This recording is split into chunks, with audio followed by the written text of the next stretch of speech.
Hey, everybody, off the Mike Sports Network here. So reacting more to the massive news in the NBA that Kevin Durant is been traded again, this time to the Houston Rockets from the Phoenix Suns. Dylan Brooks, Jalen Green, number 10 pick in this year's draft, and 5 second-round picks head to Phoenix in the trade, and obviously Kevin Durant going to the Houston Rockets. This is not a surprise. This is not a shock. I always thought Houston made a lot of sense given what they could give up. We can debate until we're blue in the face how we feel about the trade. But my frustration, as I talked about earlier on the channel, is the timing of this. And initially, when I saw this, I was like, man, the NBA and Adam Silver and, Raphael Stone, the GM of the Rockets, and Brian Gregory, the new GM of the Suns, they really dropped the ball here in letting this get out the day of Game 7 of the NBA Finals between the Oklahoma City Thunder and the Indiana Pacers. Some people are saying, man, this is a great day for the NBA. I was like, no, this is not. You should not be having a trade overshadowing the biggest game in your sport. This is like if the NFL had a trade happen the day of the Super Bowl.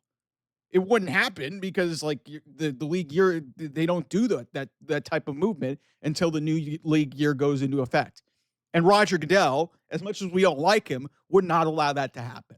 So that's so a lot of this is laid at the feet of those three people that I just mentioned. Anybody in the organization with the Rockets and the Suns that let this get out, let this leak to the media, and Shams Charania, doing his job, reported it, which is what he's supposed to do. So, my issue now, in upon further investigating and seeing what has transpired over the course of Sunday here since this trade became official, we need to blame Kevin Durant a whole hell of a lot more. This is fuck Kevin Durant. I've been on this since he left Oklahoma City to Golden State. I was like, this guy is a piece of work. He's a great basketball player, but he has hurt his legacy with all of the bullshit that he has done in his career. From leaving Oklahoma City to going to Golden State, getting 2 championships out of that. He won the Finals MVP, and he deserved it. He's a great player. Then he left Golden State when he had maxed out there, goes to try and do his own thing in Brooklyn. That doesn't work out. They should have won the championship in 21. His foot was on the line. They didn't finish against Milwaukee in the second round. And as a result, he didn't win a championship there. Then he wants to go to Phoenix. Phoenix doesn't work out. They didn't make the playoffs this year. And now he's going to Houston. And I say all of that to get to what happened on Sunday and why initially I was like, yeah, the players don't have really much control. Kevin Durant didn't have a no trade. But let's be real. This was all a plan. And the second that Game 7 of the NBA Finals became official after Game 6, because they could have done this trade easily on Friday, Saturday, or even Monday or Tuesday after the finals. The minute Game 7 happened, and they could have done this trade even longer before that, the minute Game 7 between the Thunder and the Pacers became official, and Kevin Durant had an appearance at Fanatics Fest where he found out that he was getting traded. And then he was quoted and he spoke to Kay Adams on social media for Fanatics, and he was interviewed, and he basically said that he had control over the situation. He knew what he was up to.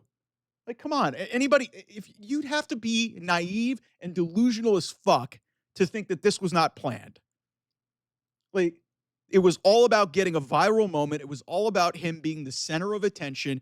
The fact that this trade was announced by Shams Charania, and within an hour and a half, he's up on the stage. I think it was Taylor Rooks who was interviewing him, doing a panel in front of fans at Fanatics Fest in New York City, a bunch of WWE people there, by the way. And he's basically saying, and feigning shock, and then he has an interview after saying, I control the situation. Guys, look at the facts of what happened.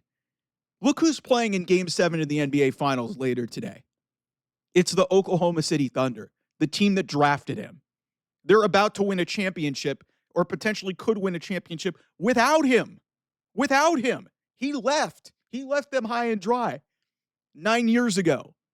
And they may win a championship here, whether I like Oklahoma City or not, and all the flop merchanting bullshit with Shai Gilgeous-Alexander. The Thunder they're on the cusp of winning a championship without him.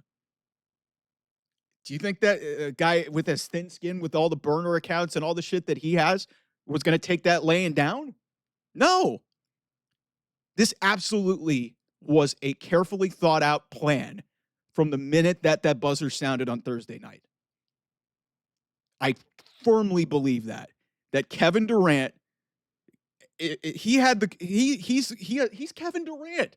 Like, he could get traded any other day. He could have been traded tomorrow. He could have been traded any day after Game 6. He could have been traded before Game 6. He could have been traded at any point during the NBA Finals. This has been rumored since the end of the season. But he chose the day of Game 7 of the NBA Finals, where the Oklahoma City Thunder, the team that drafted him, the team that he left high and dry 9 years ago, is playing for an NBA title.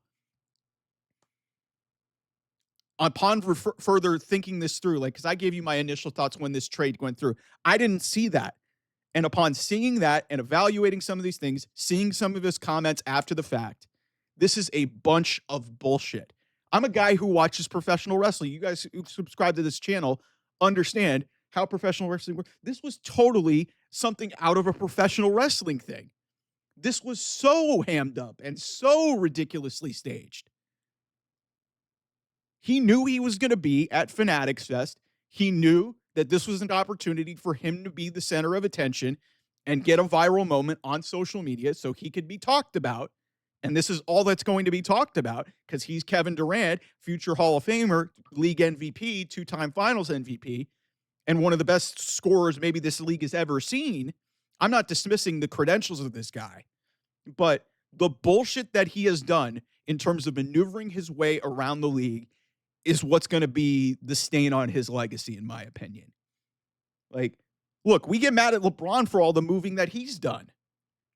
And LeBron is a better player than Kevin Durant. That is inarguable. Inarguable.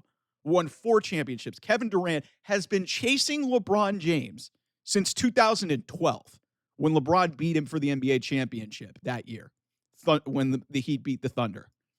So, listen, I honest to God could give a shit about this trade in terms of the grand scheme of things, because we all knew that this was going to happen. Like, you know, the Suns have like 97 guards on their team. The Rockets don't even really have a reliable guard outside of Fred VanVleet. So but you know, hey, Rockets got the guy that they wanted. Suns got at least some assets for Kevin Durant. Cool. But the side of this that I've been hitting, and now this is another video that I've done. And like I said, I've just evaluated it and seeing how this shaked out in terms of him being in New York for that event, Fanatics Fest, and, you know, seeing everything that is laid out since, you know, the trade went down, the timing of the trade, being on the day of Game 7, him being up on stage almost immediately, and that video getting out almost immediately. This was planned out.